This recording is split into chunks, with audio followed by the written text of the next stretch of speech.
Bueno, para hablar de este y otros temas, saludo al maestro Ricardo Sevilla, periodista de larga trayectoria, escritor, columnista, fundador y conductor de su espacio en YouTube Los Datos Duros y orgullosamente miembro de esta familia sin censura. Mi querido Ricardo, ¿cómo estás? Te saludo con mucho gusto. Buenos días.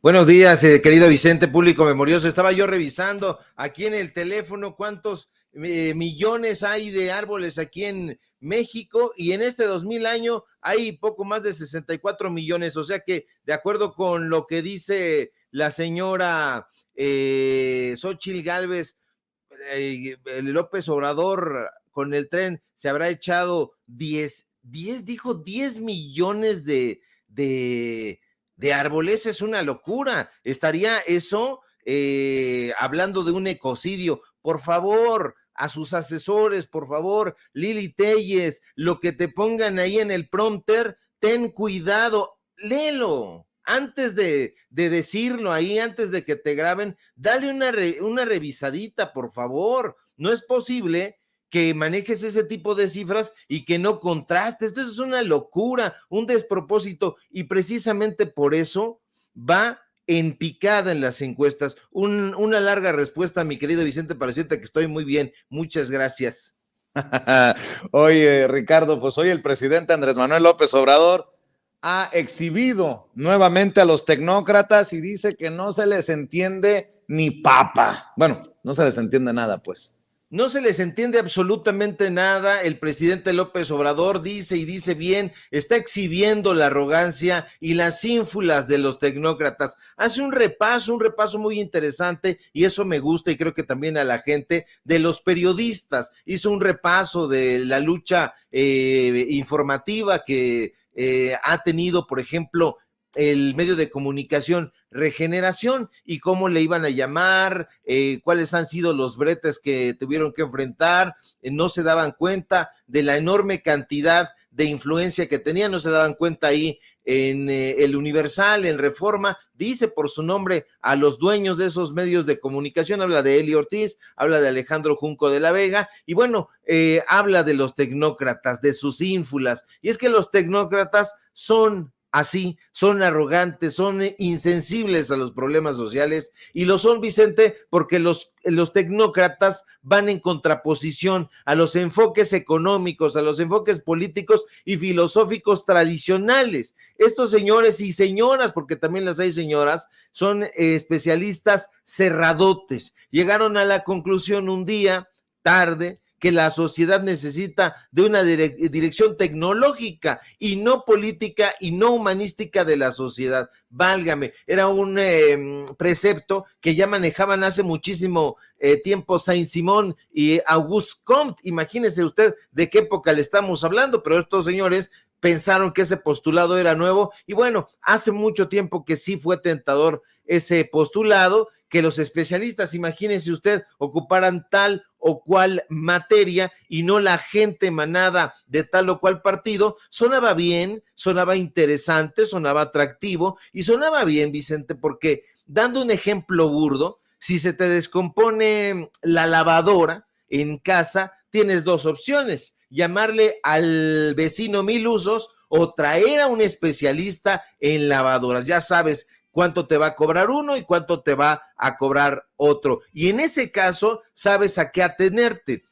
El vecino puede que dé en el clavo o no, pero el especialista, se nos dice, está obligado a darle en el clavo a fuerza por la lana que te va a cobrar. Ahora, a principios de los años 80, ya con el gobierno de Miguel de la Madrid, usted recordará que al priismo se le ocurrió precisamente hacer un cambio de pauta en las formas de reclutamiento. Eso es el inicio de la tecnocracia aquí en México, pero no solo se le dio una mayor importancia a las carreras profesionales de los políticos que iban a integrar esa nueva avanzada. Se les dio también una mayor importancia a la carrera de los corífeos que comenzaban a acompañarlos en su transición hacia la tecnocracia. Los priistas, por ejemplo, decían que eran el gobierno de los mejores, pero a decir verdad, era un gobierno que proponía a una manera de llevar el país de manera muy similar a cómo se lleva una empresa. Eso forma parte también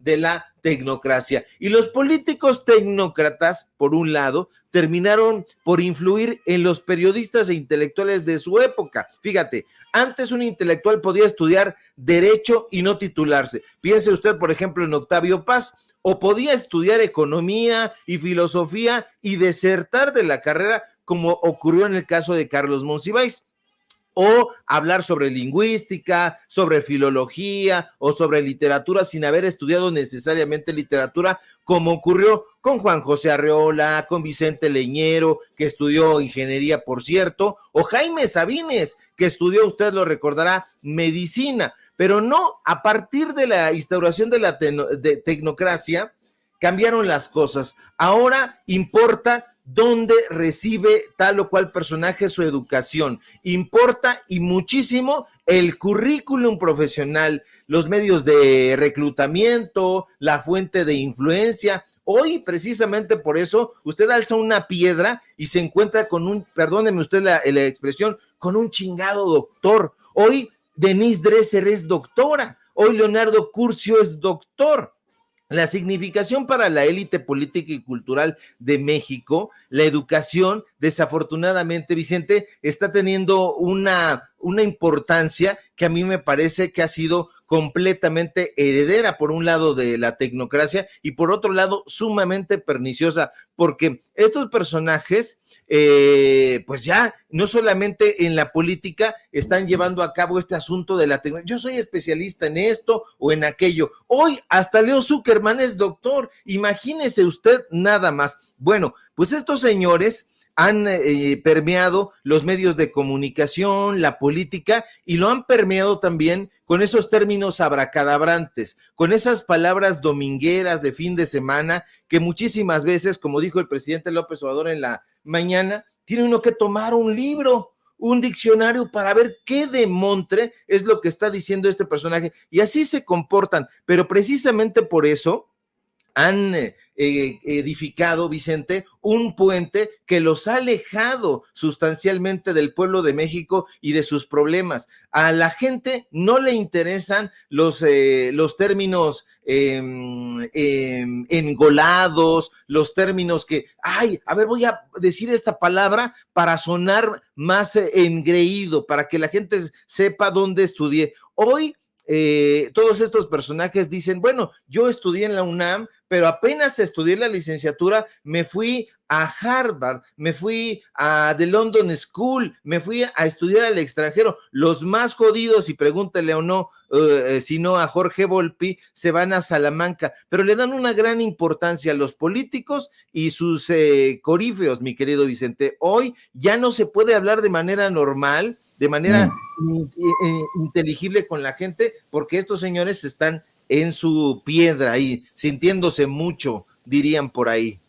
Pues algunos de estos personajes que saldrían raspados o deberían de asumirse raspados por lo que estás diciendo son los que intentan un golpe de estado técnico en el INE, como lo había adelantado este servidor desde hace ya algunos días. Los intereses de Lorenzo Córdoba se siguen moviendo en el INE, y hoy que leo la columna Dinero de Enrique Galván Ochoa, lo confirmo, mi querido Ricardo. Antes de seguir con lo que tenemos en agenda, dame tu opinión. Dice Enrique Galván Ochoa, maquinan golpe de estado en el INE. Una maniobra que podría calificarse como golpe de estado técnico está en marcha en el Instituto Nacional Electoral, orquestada por el expresidente Lorenzo Córdoba, el PAN y un grupo de consejeros que le son afines. Entre ellos figuran Jaime Rivera, quien llegó al instituto impulsado por el panista Marco Cortés, y a quien se ha señalado por sus negocios con partidos políticos por conducto de su encuestadora Indes. Claudia Zavala, la consejera, entre comillas, consentida de Lorenzo, quien ha recibido críticas del presidente López Obrador por su actuación anti-4T, y Carla Humphrey. Desde que renunció el secretario ejecutivo Edmundo Jacobo Molina, seguido por otros funcionarios, quedaron acéfalas 8 direcciones, funcionan con encargados temporales. Los lorencistas, como los llama el maestro Enrique Galván Ochoa, están tratando de impedir que la nueva presidenta Guadalupe Tadei designe a los titulares desean colocar a gente de su grupo. No se trata simplemente de una lucha burocrática por el control del organigrama. Lo que buscan es desestabilizar el proceso electoral, el más grande de la historia del país, y poner piedras en el camino al triunfo de la candidata Claudia Sheinbaum. De ese tamaño la maquinación. En las próximas horas o días se determinará si el INE sigue siendo dominado por lorencistas y el panismo, o se le permite a la presidenta Tadei designar perfiles que garanticen un proceso electoral democrático y limpio. También dice Enrique Galván Ochoa que a pesar de la liquidación millonaria que recibió, Lorenzo sigue chupando fondos del INE. El representante de Morena en el instituto, Sergio Gutiérrez Luna, hizo esta denuncia y cito: algunos consejeros electorales pretenden modificar el presupuesto del INE con la intención de triangular recursos a través de organizaciones no gubernamentales en beneficio de Lorenzo Córdoba, y no lo vamos a permitir. En la Cámara de Diputados aprobamos el presupuesto con mucha responsabilidad y dotamos de recursos suficientes a este órgano autónomo para llevar a cabo las elecciones. Y es que yo hace algunos días señalaba que han quedado exhibidos los dineros, los millones que en los últimos años se ha entregado a organizaciones incluso extranjeras que podrían estar triangulando recursos con organizaciones no gubernamentales nacionales bajo el pretexto de la observación electoral. Y bueno, pues algunos de estos tecnócratas o los peones, pues ahí andan todavía moviendo la colita en el INE, mi querido Ricardo Sevilla. Sí, fíjate que sería muy interesante ver el listado, todo el listado de la gente que trabaja en el Instituto Nacional Electoral, porque nosotros también ya habíamos alertado en este mismo espacio que los palafreneros de Lorenzo Córdoba, de Ciro Murayama, de Edmundo Jacobo, de Claudio X González, seguían trabajando ahí con perfiles más o menos bajos en el Instituto Nacional Electoral, de tal suerte que esto que plantea Enrique Galván Ochoa es sumamente probable. Quieren ellos tomar el Instituto Nacional Electoral precisamente porque planean ellos un golpe en las elecciones. Y usted dirá, Sevilla, ¿en qué te basas? Me baso en los datos duros. Acuérdese usted que a nosotros nos gusta eso. Recordemos que en 2016, 2017 y 2018 ya se estaba orquestando precisamente la toma del Instituto Nacional Electoral. Nosotros en su momento alertamos también que había un grupo vinculado a Mexicanos contra la Corrupción y la Impunidad, que es precisamente esa organización de la sociedad civil, entre comillas, que fundó Claudio X González, y había personajes vinculados a esa organización, pero además personajes vinculados a la revista Nexos de Héctor Aguilar Camín, personajes que habían trabajado y no solamente colaborado, sino que seguían trabajando en la redacción de ese medio de comunicación o ese medio de desinformación. Entonces, siguen trabajando ahí, Vicente, están ahí pecho tierra y desde luego están funcionando como una suerte de caballo de Troya. Serían los Aquiles de pacotilla que se metieron en un caballo ahí ramplón al Instituto Nacional Electoral y que ahí están sembrados. Fíjate nada más cómo son las cosas de curiosas, pero que van encadenadas.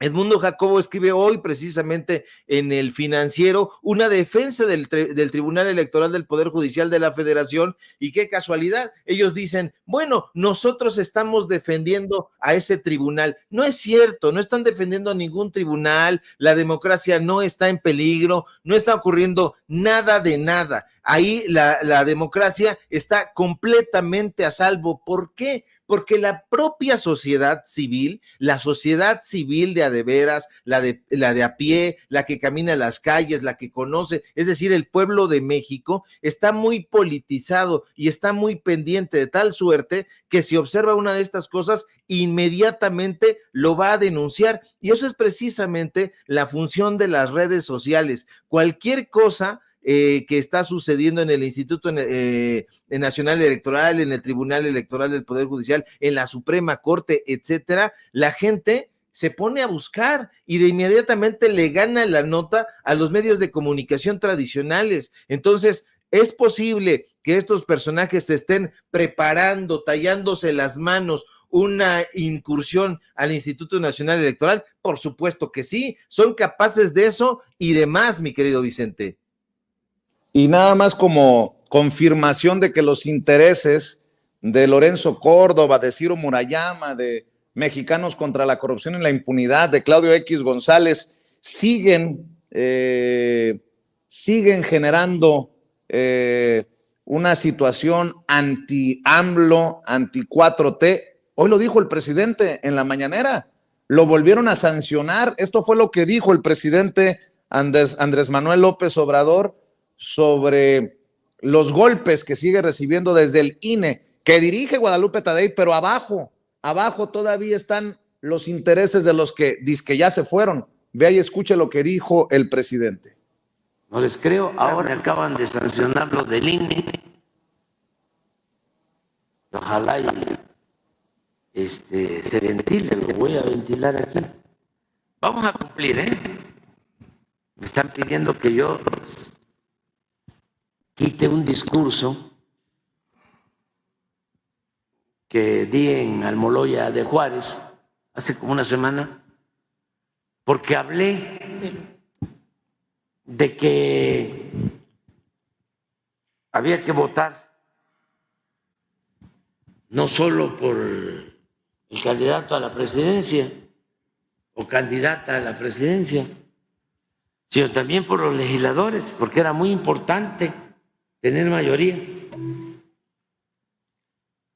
en el Congreso, que si el presidente llegaba sin mayoría en el Congreso y si no se tenía mayoría calificada en el Congreso, no se podía llevar a cabo ninguna reforma constitucional, y que eran importantes las reformas constitucionales. ¿Se van a conformar con lo decidido por el INE?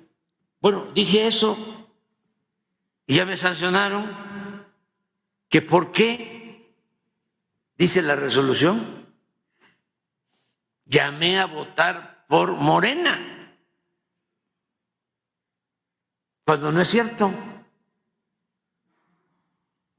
Está como cuando me sancionaron porque dije algo de la señora, o no dije nada, pero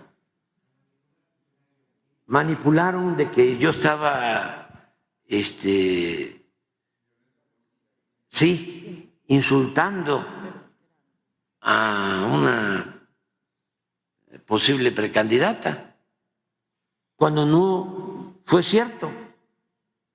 Resulta que manipularon mis palabras. Hasta creo que después les dio vergüenza y quitaron a quien hizo la manipulación, claro, como siempre, ¿no? El que paga los platos rotos es el de abajo, ¿no? A la consejera, que fue la que tramó todo, ahí está. ¿Se van a inconformar, presidente? Se refiere a Claudia Zavala, la favorita, consentida, como le quiera usted llamar, de esos lorencistas, mi querido Ricardo Sevilla, solo como ejemplo, porque a ti te gustan los datos duros, a mí también, pues ahí está, lo que estamos señalando queda establecido con lo que dice el propio presidente Andrés Manuel López Obrador. Desde luego, y se tiene que estudiar y se tiene que investigar a fondo, muy, muy a fondo, cuáles son los vínculos de todos estos personajes, porque no son solamente fotografías tomadas al calor de algún encuentro casual o fortuito, no. Si usted recuerda, por ejemplo, las fotografías de Ciro Murayama, de Lorenzo Córdoba, del propio Edmundo Jacobo, ya que vino a colación, con Yanine Otálora o con Reyes Rodríguez, nos vamos a dar cuenta de todos estos vínculos que hay y que siempre han existido, y se han reunido estos personajes tras bambalinas, no a favor de la democracia, no a favor de del bien de los tribunales electorales y que crezca la participación ciudadana, no, se han unido en las propias aulas, hay que decir decirlo, de la Universidad Nacional Autónoma de México, lo cual también se debería de investigar. Se han reunido ahí precisamente para darle golpes bajos a esta democracia. Hace muchísimos años que el Instituto Nacional Electoral, el Tribunal Electoral del Poder Judicial de la Federación, la Suprema Corte de Justicia, han estado en manos, ¿qué digo en manos? En garras de la derecha, de los neoliberales, y precisamente están clamando que algo les está doliendo. ¿Por qué? Porque este gobierno se ha percatado de lo que está sucediendo y entonces ha tratado de poner un alto y lo ha estado consiguiendo. Ahora no es casual que Carlos Marín, que Héctor Aguilar Camín, que Edmundo Jacobo, que el propio Pascal Beltrán del Río, desde diferentes medios de comunicación, porque se supone que sus redacciones no tienen ningún tipo de vínculo, estén escribiendo hoy precisamente más o menos del mismo tema. Vea usted la virulencia con la que escribe Carlos Marín, es idéntica, y eso que Milenio no está cerca de Excelsior. Excelsior ya se fue, ya lo vio usted allá, al sur de la Ciudad de México, ahí donde está un helipuerto. Entonces, ¿qué pasará? ¿Qué los animará a escribir prácticamente del mismo tema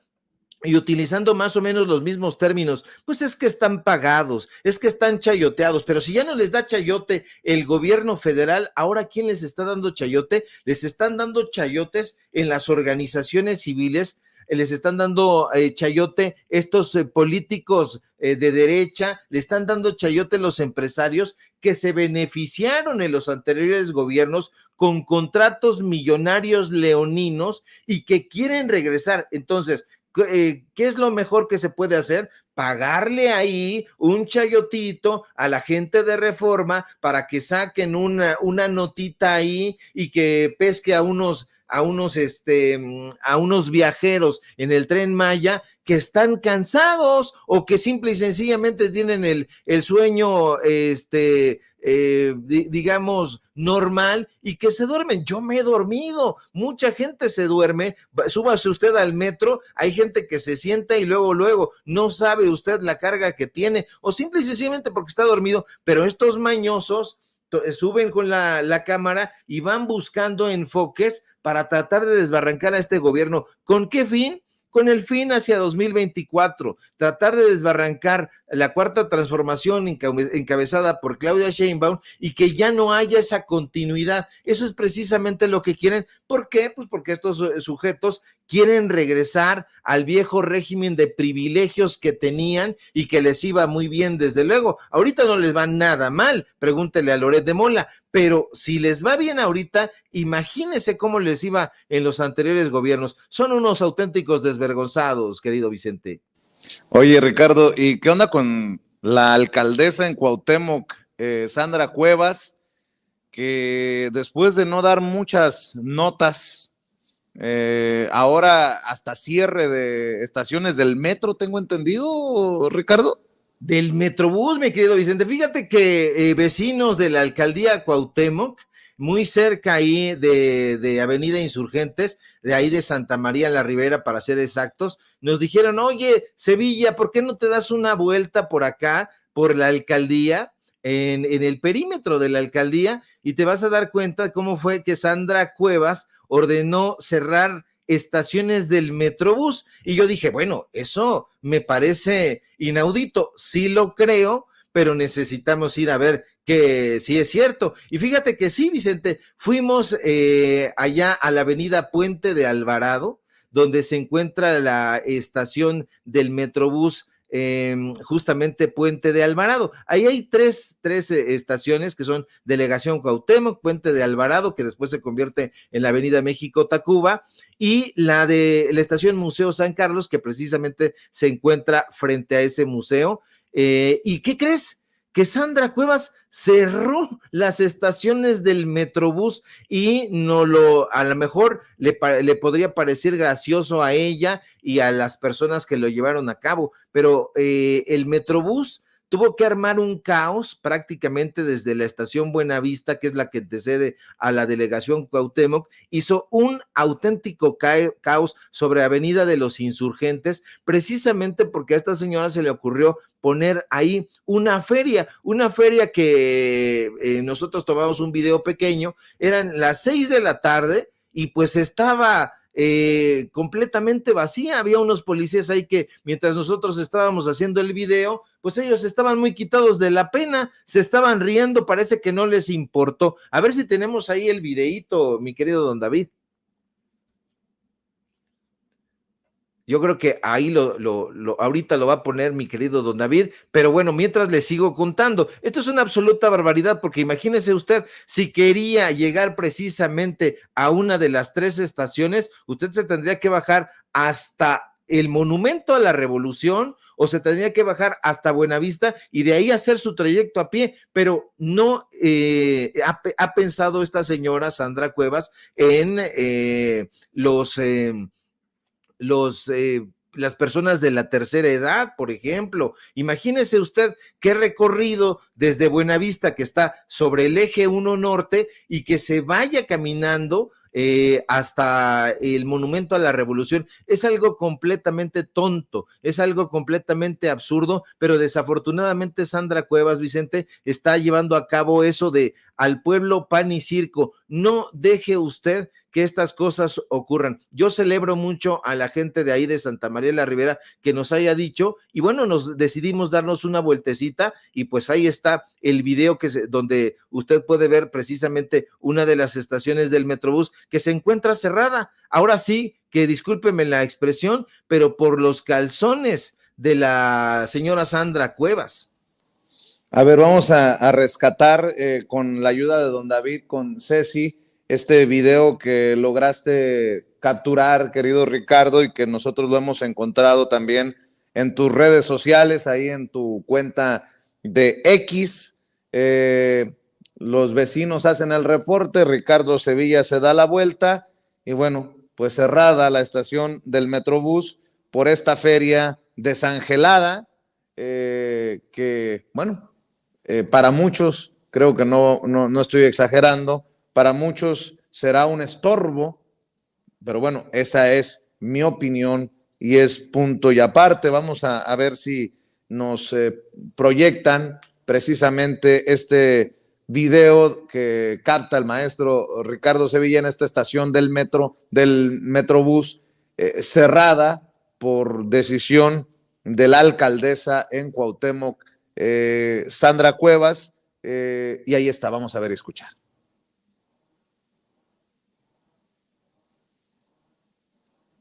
No tengo audio, mi querido David. A ver, regrésamelo, por favor. Ahí le voy a pedir que nos regresen el audio. Échalo. ¿Cómo estarán de truculentas las cosas en la alcaldía Cuauhtémoc?